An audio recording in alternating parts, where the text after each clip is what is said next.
کیا دیکھتے نہیں ہو ملے خاک میں اہل شاں کیسے کیسے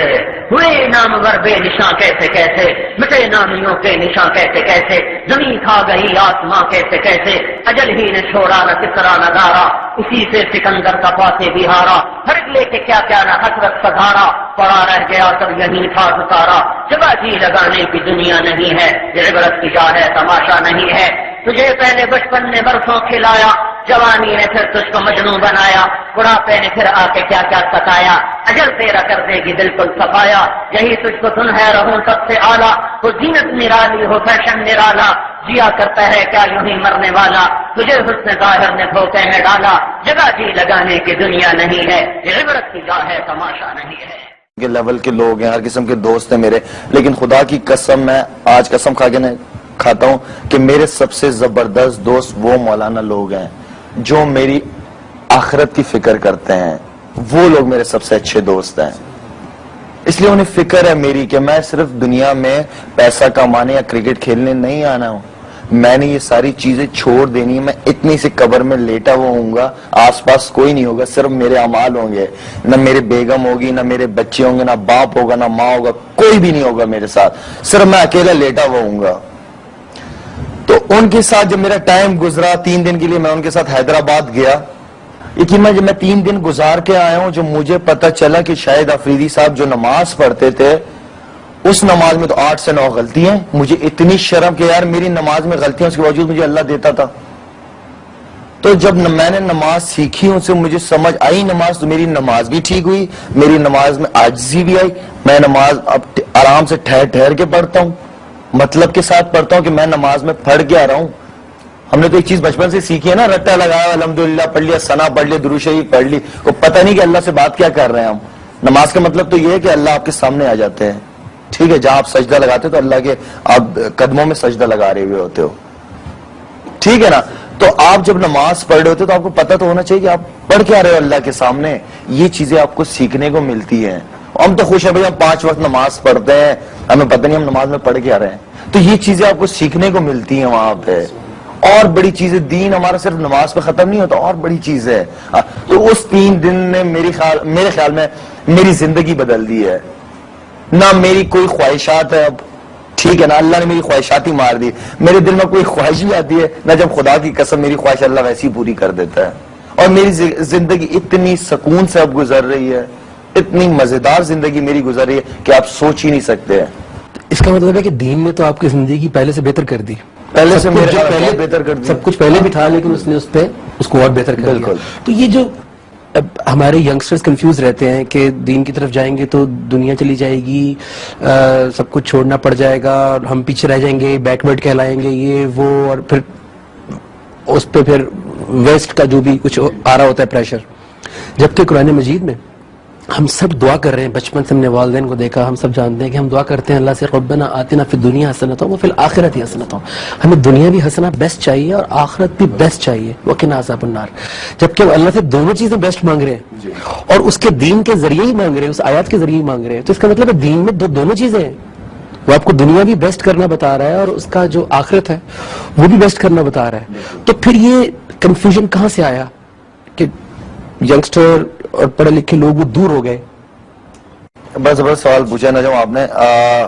میں کوئی اگر آپ کے سامنے بیٹھا ہوں میں یہ باتیں کر رہا ہوں اس کا مطلب نہیں ہے کہ میں بہت ہی نیک آدمی ہوں یا بہت ہی میرا اس ٹائم لگانے سے تھوڑی سی میرا سوچ چینج ہو گئی تھوڑا دل چینج ہو گیا ٹھیک ہے نا اب اگر مجھ سے کوئی گناہ ہوتا بھی ہے تو مجھے بہت زیادہ افسوس ہوتا ہے کہ مجھ سے ہوا کیوں پہلے تو افسوس ہی نہیں ہوتا تھا پہلے تو انجوائے کرتے تھے اس چیز کو اب افسوس ہوتا ہے گناہ کرتے وقت جاتے ہیں تو گناہ اللہ کسی نہ کوئی بات آپ کے دل میں ڈال دیتا ہے تو آپ گناہ سے پیچھے ہو جاتے ہیں میں یہ نہیں کہہ رہا کہ میں بہت زیادہ بزرگ ہوں لیکن ایک بات بتا رہا ہوں جو میری زندگی میں تھوڑا سا فرق آیا ہے آپ نے جس طرح یہ بات بتائی دیکھیں آج کل ہمارے ایسے ماحول ہم لوگوں نے اپنے آس پاس بنایا ہوا ہے کوئی بھی والدین دیکھ لیں آپ ابھی بچہ پروسیس میں ہے ٹھیک ہے نا باپ کیا چاہ رہا ہے بیٹی ہو ماں کیا چاہ رہی ہے بیٹا ہو بیٹا ہوگا میں ڈاکٹر بناؤں گی کرکٹر بناؤں گی بینکر بناؤں گی بیٹی ہوگی تو میں یہ بناؤں گی آپ یہ بتائیں کتنے پیرنٹس ہیں خدا کی قسم کر کے کہ وہ یہ چاہتے ہیں کہ اگر ہماری اولاد ہو تو ہم اسے ایک اچھا مسلمان بنائیں کوئی ہے پیرنٹس اس طرح کے جو اس طرح سوچتے ہوں؟ کوئی پیرنٹس ہے اس طرح جس طرح وہ کہتے ہوں کہ یار یا اللہ جو بھی اولاد دے ہمیں صحیح سلامت دے؟ ہوں گے، یہ نہیں کہہ رہا میں نہیں ہے، بہت ہی کم ہے، سبحان اللہ، بہت ہی کم ہے. کوئی نہیں سوچتا کہ یہ اولاد ہو. یار اللہ نے تو اس کو بنانا ہی بنانا ہے، ٹھیک ہے نا. اللہ سے نیت تو اچھی رکھو کہ اللہ ایسی اولاد دے کہ ہم اسے اچھا مسلمان بنا سکے. اور یہ سارا آپ کے گھر سے ہے. ہم اسے بیسک چیزیں بتاتے نہیں، ہم چاہتے ہیں کہ بس بچہ بولنے لگ جائے تو ہم اس سے ہیلو ہائے کریں، انگلش میں بات کریں تاکہ وہ انگلش سیکھے. یار انگلش سیکھ لے گا وہ، لیکن جو بیسک چیز ہے نماز، کلمہ، کلمے کا مطلب، جب تک ہم یہ چیزیں بچے کے ذہن میں شروع سے نہیں ڈالیں گے وہ ایک اچھا کیریکٹر، ایک اچھا وہ نہیں بن سکتا. نہ وہ اچھا اولاد بن سکتی ہے اگر اس کے ذہن میں شروع سے ہم نے ڈاکٹری کا اور دوسری چیزیں ہیلو ہائے کے چکروں میں اس کو پڑھوا دیا نا تو وہ اچھی اولاد نہیں بن سکتا. تو اس کا مطلب ہے دین جو ہے وہ کیریکٹر بلڈنگ کے لیے ایک پورا ماحول دیتا ہے، بالکل، جو گھر سے شروع ہوتا ہے، جس میں والدین بھی ہوتے ہیں، ایک سوچ دیتا ہے. بالکل. اور آپ کی ماشاءاللہ مجھے بڑی خوشی ہو رہی ہے کہ، اور ہمارے ناظرین بھی بہت خوش ہو رہے ہوں گے، آپ کی جو سوچ ہے وہ جو غور و فکر ہے اس کے اوپر میں قرآن مجید سے ایک حوالہ کوٹ کرنا چاہوں گا. سورہ انفال ہے 8، اس کی 29 نمبر ورس میں اللہ تعالیٰ فرماتے ہیں کہ یا ایھا الذین آمنوا، اے وہ لوگوں جو ایمان لائے ہو، ان تتقوا اللہ، اگر تم تقوی اختیار کرو گے. کیونکہ جب ہم غور کرتے ہیں، سوچنا شروع کرتے ہیں تو ہماری کانشیسنس، ہمارا تقوی بیدار ہوتا ہے. تو ان تتقوا اللہ، اگر تم تقوی اختیار کرو گے، یجعل لکم فرقانا، تو میں تمہارے لیے فرقان بنا دوں گا. اور فرقان ہم جانتے ہیں وہ نعمت ہے جو صحیح اور غلط کی تمیز ہمیں بتاتی ہے قرآن مجید کے روپ میں. یجعل لکم فرقانا، ہم تمہارے لیے فرقان بنا دیں گے. ویکفر عنکم سیئاتکم، اور تم سے تمہاری برائیاں دور کر دیں گے. ویغفر لکم، اور تمہیں بخش دیں گے. واللہ ذو الفضل العظیم. تو یہ تمام جو نعمتیں ہیں کہ فرقان ملے زندگی میں، صحیح غلط کی تمیز شروع ہو، اس کے بعد برائیاں دور ہونا شروع ہو ہماری لائف سے، ہماری بخشش شروع ہو، اور ہم پہ اللہ تعالیٰ کا پھر فضل عظیم ہونا شروع ہو جائے. تو یہ پورا پیکج کہاں سے شروع ہو رہا ہے؟ ان تتقوا اللہ، اگر تم تقوی کرو گے، اگر تم غور و فکر کرو گے، سوچو گے. تو ناظرین، ہمارے پاس یہ اتنا بڑا خزانہ ہے، اللہ تعالیٰ کی کتاب، اللہ تعالیٰ کی نبی کریم صلی اللہ علیہ وسلم کی پریکٹیکل لائف احادیث کی صورت میں، اور شاید میں جس طرح کا وہ لوگ جو اللہ تعالیٰ کو جنہوں نے لائف ڈیووٹ کر دی ہیں، جو اپنی زندگی میں لے کے چل رہے ہیں، کیونکہ بغیر ماحول کے، بغیر ایٹماسفیئر کے کوئی بھی چیز آپ اڈاپٹ نہیں کر سکتے. اچھا کرکٹر بننے کے لیے بھی آپ کو اچھے کلب میں اچھی لوگوں کے ساتھ کھیلنا پڑتا ہے. بالکل. تو اچھا مسلمان بننے کے لیے بھی آپ کو ضرورت ہے ماحول کی. شاید آپ نے بہت ساری زبردست باتوں کو ٹچ کیا ہے جس کو میرے لیے سم اپ کرنا مشکل ہو رہا ہے. آپ نے نماز سمجھ کے پڑھنے کی بات کی، جو کہ ایک اتنا بڑا رول پلے کر سکتا ہے کسی کی لائف میں. میرے اپنے زندگی میں جو جن کے اوپر میں فخر سے کہہ سکتا ہوں کہ کچھ تبدیلیاں آئی ہیں، اس میں نماز کا بہت بڑا ہاتھ ہے. اور وہ صرف تب ہوا جب جس بات پہ سجدہ کیا تھا وہ بات سمجھ میں آئی، تو جسم کے ساتھ ذات بھی جھکی. جب ذات جھکی تو پھر ذات سوچ میں پڑ جاتی ہے کہ یار میں نے اب سجدہ کر لیا تو کرنا بھی پڑے گا. اس سے پہلے صرف بغیر سوچے سمجھے سجدہ کر رہے تھے. آپ نے سجدے کی بات کی،